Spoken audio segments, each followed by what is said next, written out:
The hum of the jet engines filled the cabin as Flight 417 soared above the clouds.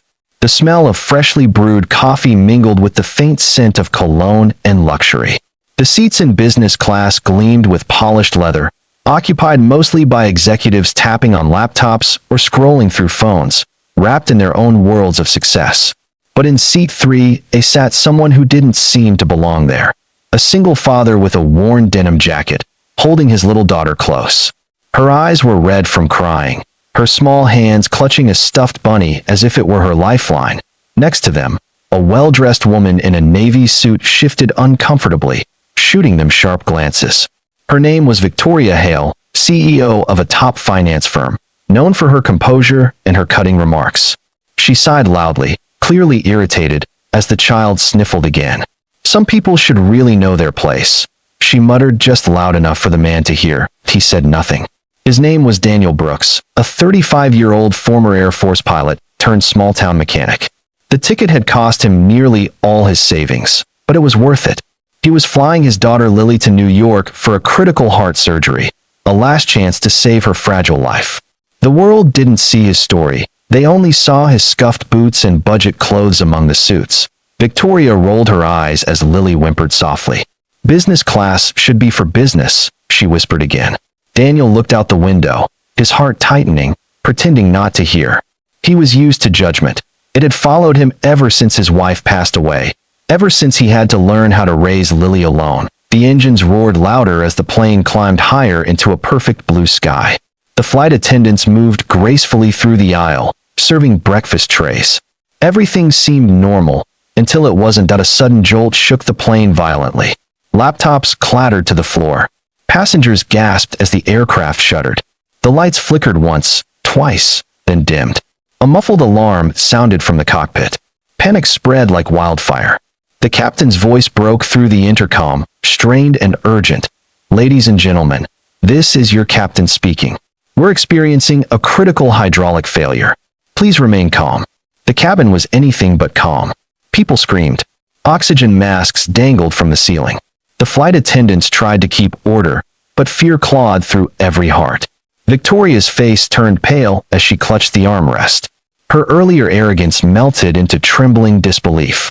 The pilot's voice came again, this time more desperate. "If there's anyone on board with aviation experience, military, commercial, anything, please come forward immediately." The words hung in the air. Silence followed.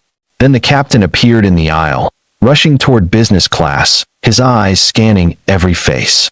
He stopped abruptly near Daniel's row. "Sir, please, are you Daniel Brooks? You were on the manifest with an Air Force record."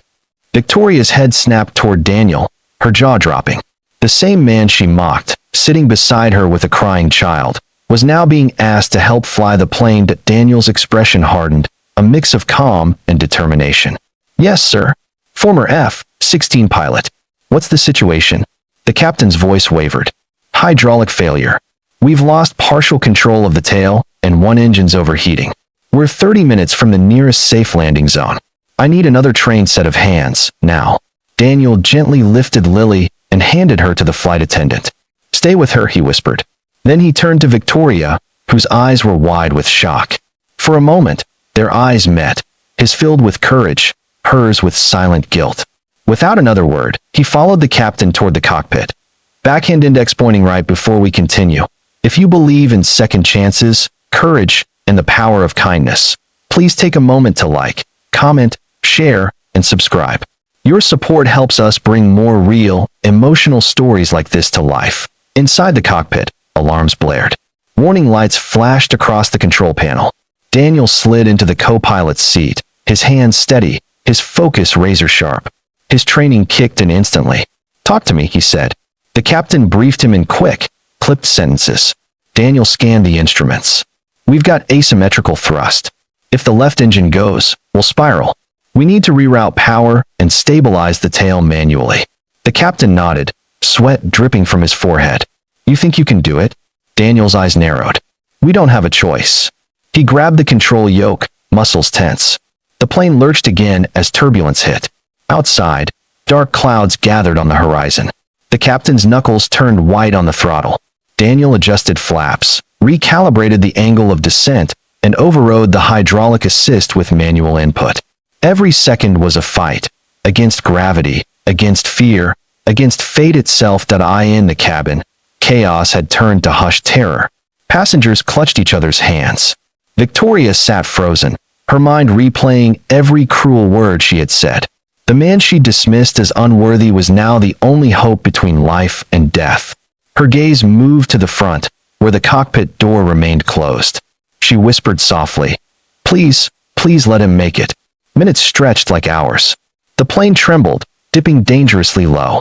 Daniel's arms ached, but he didn't let go. "Come on, hold together," he murmured under his breath.